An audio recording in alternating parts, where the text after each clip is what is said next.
Hi everyone, so Icom IC-7300 HF 50 MHz transceiver made in Japan. I've been looking at this radio for at least a couple of years. When I got my first ham radio license, my foundation license 2 or 3 years ago, I was looking at this radio, and I was still looking at it when I got my 2E0 license. It'll be a year ago next month. What I did do was, of course, I bought a Baofeng for VHF, UHF, and then I bought an Icom IC-756 from Graham, Radio Cruncher, which is a brilliant radio. A little vintage, but nevertheless a really nice radio. And I then bought a Yaesu FT991, the original model, and I now use that radio for SSB and for FT8, and that's the only radio I use for FT8 because it's got a built-in sound card.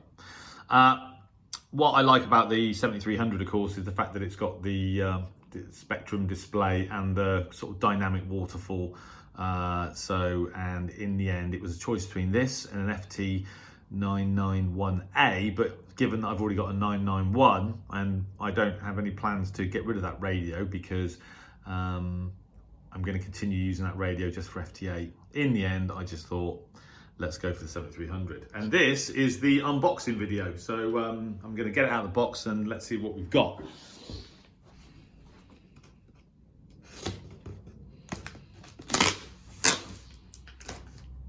I got a good deal on this radio. Well, I think I got a good deal. I bought it from Martin Lynch and Sons, and the reason I bought it from there was I nearly bought a second-hand one from Lamco in Barnsley, but they had a second-hand unit for $999, and they had an X demo for $1,150, and I asked them to throw in like an antenna, like a G5RV, and they wouldn't do anything at all. So I rang up Martin Lynch and explained to them that I was about to buy, I was going to buy a second-hand one, and they said, well, buy a new one from us and we'll throw in a power supply. They were giving away, I think, a speaker or a desk mic, and I said, well, I don't really want either of those. What about a power supply? So they threw in this power supply, a Midel 50 amp. Can't say fairer than that. So for 1,200 quid, I got the power supply and the radio. So let's see what's in the box. Okay, so this is the instruction manual on CD-ROM, which no doubt will come in useful. And then there's a packing material. The box here. So separate box here. Hopefully I can figure out how to open.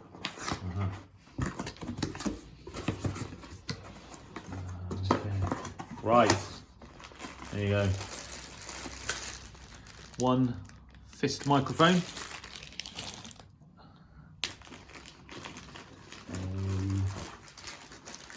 Power supply cable. And I need to put my glasses on. What is the power DC cable with, oh okay, electromagnetic EMC filter, so electromagnetic noise filter. Excellent.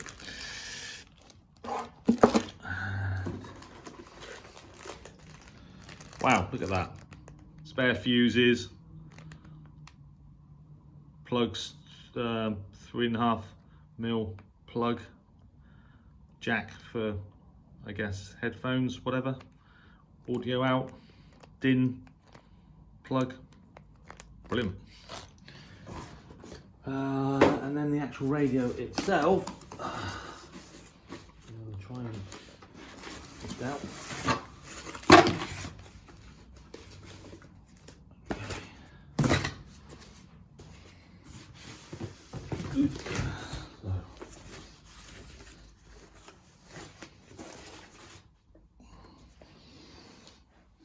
There you go.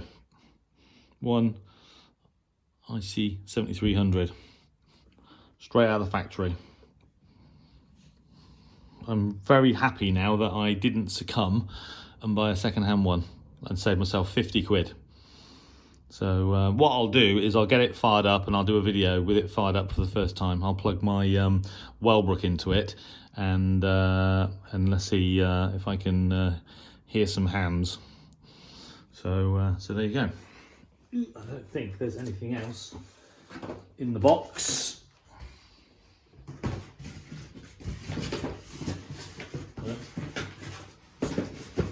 No, I think that's it for now. So there you go. The latest addition to the collection, and even though I bought this radio, I don't have. Oh, hang on, I think I missed something. Yeah, I don't have any plans, so I'm going to keep the the IC-756 also. There you go. That's the manual in various languages. I hope it's various languages because if it's that thick and it's just for English, it isn't going to get a lot of attention from me. So also included. So there you go. Yeah, no, I was saying I've got no plans to